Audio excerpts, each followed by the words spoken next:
2 Samuel chapter 14. Joab, son of Zeruiah, knew that the king's heart longed for Absalom. So Joab sent someone to Tekoa and had a wise woman brought from there.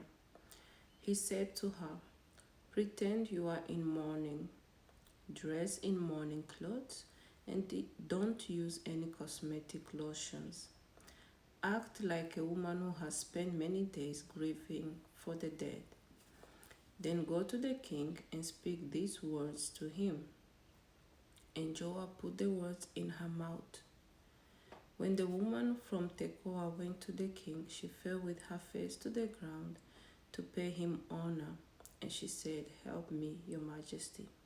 The king asked her, "What is troubling you?" She said, "I'm a widow, my husband is dead.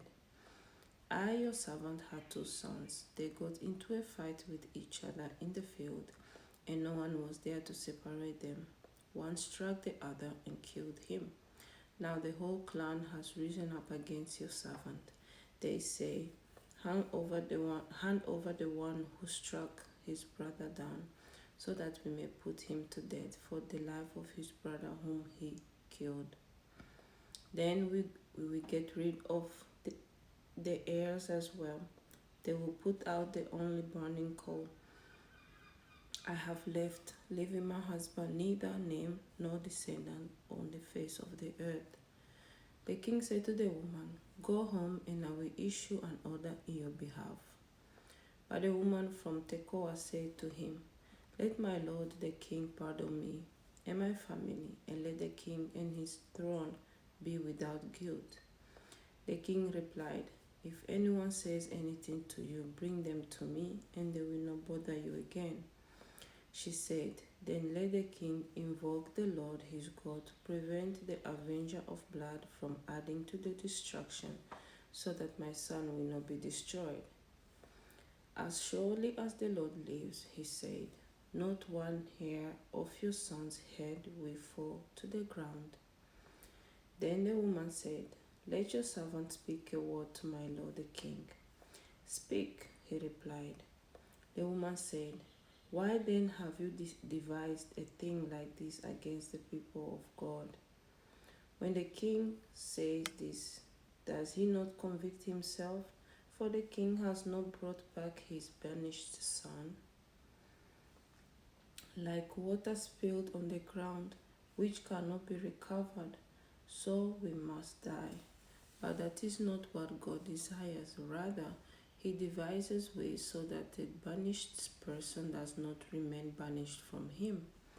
And now I have come to say this to my lord the king, because the people have made me afraid. Your servant thought, I will speak to the king, perhaps he will grant his servant's request. Perhaps the king will agree to deliver his servant from the hand of the man who is trying to cut off both me and my son from God's inheritance. And now your servant says, may the word of my lord the king secure my inheritance, for my lord the king is like an angel of God in discerning good and evil.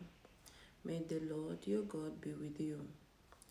Then the king said to the woman, "Don't keep from me the answer to what I'm going to ask you. Let my lord the king speak," the woman said. The king asked, "Is in the hand of Joab with you in all this?" The woman answered, "As surely as you live, my lord the king, no one can turn to the right or to the left from anything my lord the king says.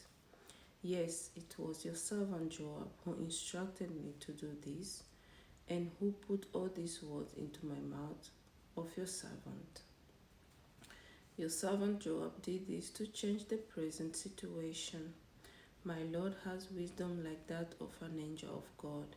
He knows everything that happens in the land." The king said to Joab, "Very well, I will do it. Go, bring back the young man Absalom." Joab fell with his face to the ground to pay him honor, and he blessed the king. Joab said, "Today your servant knows that he has found favor in your eyes. my lord the king, because the king has granted his servant's request. Then Joab went to Geshur and brought Absalom back to Jerusalem. But the king said, he must go to his own house.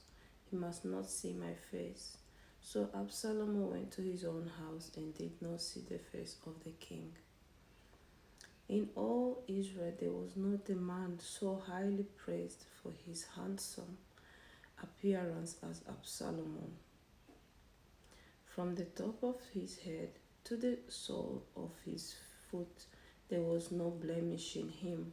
Whenever he cut the hair of his head, he used to cut his hair once a year because it became too heavy for him. He would weigh it, and its weight was 200 shekels by the royal standards. 3 sons and a daughter were born to Absalom. His daughter's name was Tamar, and she became a beautiful woman. Absalom lived 2 years in Jerusalem without seeing the king's face. Then Absalom sent for Joab in order to send him to the king, but Joab refused to come to him. So he sent a second time, but he refused to come.